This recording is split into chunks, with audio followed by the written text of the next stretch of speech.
नमस्कार मित्रांनो, स्वागत आहे तुमचं आपल्या बायोपी या चॅनलमध्ये। मित्रांनो, सध्या बिग बॉस मराठीच्या सीझन मध्ये एक कंटेस्टंट चांगल्याच प्रकारे महाराष्ट्रातील जनतेचे मनोरंजन करत आहे। त्याच्या स्टाईलने अगदी लहानांपासून ते वयोवृद्ध लोकांपर्यंत एक वेगळी छाप सोडली आहे।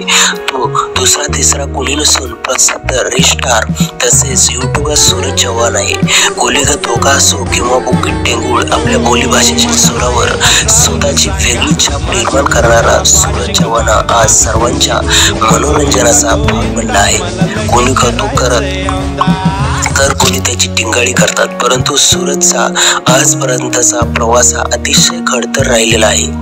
अगदी गरीब कुटुंबातील सूरजने आज लाखो फॉलोअर्स, त्याचे चाहते संबंध महाराष्ट्रामध्ये जोडलेले आहेत। कोण आहे सूरज चव्हाण? बिग बॉस मराठी सारख्या एका नामांकित कार्यक्रमामध्ये कशी त्याची एंट्री झाली? त्याला एवढी प्रसिद्धी कशामुळे मिळाली? इंस्टाग्रामवरती त्याचे किती फॉलोअर्स आहेत? तो महिन्याला किती कमवतो? या सर्व प्रश्नांचे उत्तर मी तुम्हाला या व्हिडिओमध्ये देणार आहे। व्हिडिओमध्ये नवीन असाल तर व्हिडिओला लाईक करा, शेअर करा आणि सबस्क्राईब करा।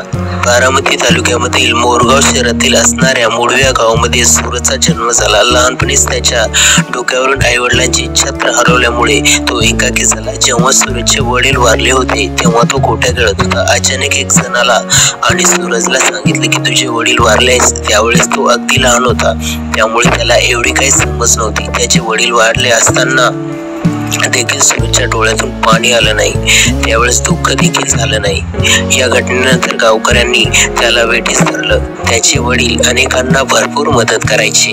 दारावरती कोणीही मदत मागण्यासाठी आली तर त्यांना निस्वार्थपणे ते मदत करायचे।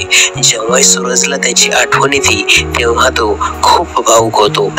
आई वडिलांच्या जाण्यानंतर सूरजच्या मोठ्या बहिणीने सूरजला सांभाळले व त्याची संपूर्ण जबाबदारी घेतली। लहानपणापासून घरामध्ये गरिबी पाहिलेल्या सूरजने त्याचे शालेय शिक्षण देखील पूर्ण केले नाही। सूरजचे शिक्षण फक्त 8वी पास पर्यंत झाले। त्यानंतर सूरज पोटापाण्यासाठी मोजमजुरी करू लागला। गरिबाचं घर म्हटलं की हातावरचं पोट, काम केलं तर 2 वेळचे जेवण मिळणार। कधी कधी रात्रीच्या जेवणाची सोय सुद्धा होत नसायची।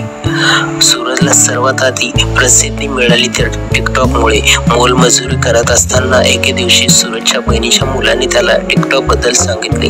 त्यानंतर सूरजने त्यावरती एक व्हिडिओ बनवला।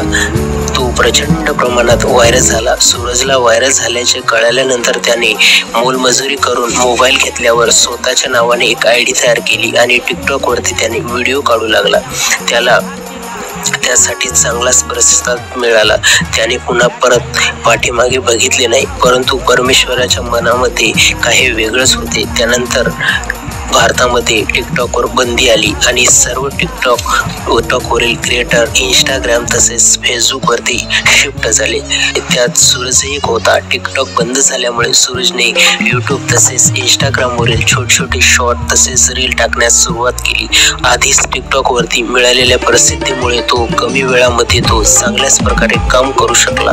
लोकांसाठी मनोरंजन करण्याची कमी नव्हती, परंतु वेगवेगळ्या शैलीमध्ये सूरज व्हिडिओ बनवू लागला तेव्हा तो प्रसिद्ध झाला। त्यानंतर अनेक लोकांनी त्याचा गैरफायदा घेतला। ठरवलेल्या रकमेपेक्षा कमी रक्कम देऊन त्याला पाठवलं जायचं। अनेकांनी तर कपड्याच्या दुकानाच्या उद्घाटनासाठी त्याला बोलवलं आणि एक पॅन्ट आणि एक शर्ट देऊन तसेच वाट लावायची। त्याला त्या गोष्टीचे ज्ञान कमी असल्यामुळे सूरज खूप वेळा व्यवहार व्यवस्थित करू शकला नाही। स्वभावाने साधा भोळा असणारा सूरज आज संपूर्ण महाराष्ट्रातील जनतेचे मन जिंकत आहे। सूरजची कमाई आज लाखोंमध्ये आहे। तो आज एखाद्या व्यवसायाच्या किंवा उद्घाटनाला जायचे असले तर 50 ते 60 हजार रुपये घेतो। इंस्टाग्राम तसेच यूट्यूबच्या माध्यमातून आज तो लाखो कमवतो। बिग बॉस मराठीच्या या सीझन मध्ये सूरज चव्हाणची निवड झाली। सोशल मीडियावरती प्रसिद्ध असल्यामुळे त्याची निवड करण्यात आली। बिग बॉसच्या घरामध्ये सूरज चव्हाण चांगल्याच प्रकारे टास्क कंप्लीट करत आहे। सर्वांसोबत हसत खेळत असल्यामुळे तो तेथील लोकांचे सुद्धा चांगल्याच प्रकारे मनोरंजन करत आहे। यावर्षी बिग बॉस मराठी होस्ट प्रसिद्ध अभिनेता रितेश देशमुख करत आहेत। देशमुख म्हटलं की मराठी बाणा, त्यांची स्टाईल, त्यांचा हात भारी, त्यांची लात भारी आणि सगळंच भारी। मागच्या वर्षी सगळ्या महाराष्ट्राला वेड लावणाऱ्या या अभिनेत्यामुळे देखील यावर्षी सीझन खूप हटके होणार आहे।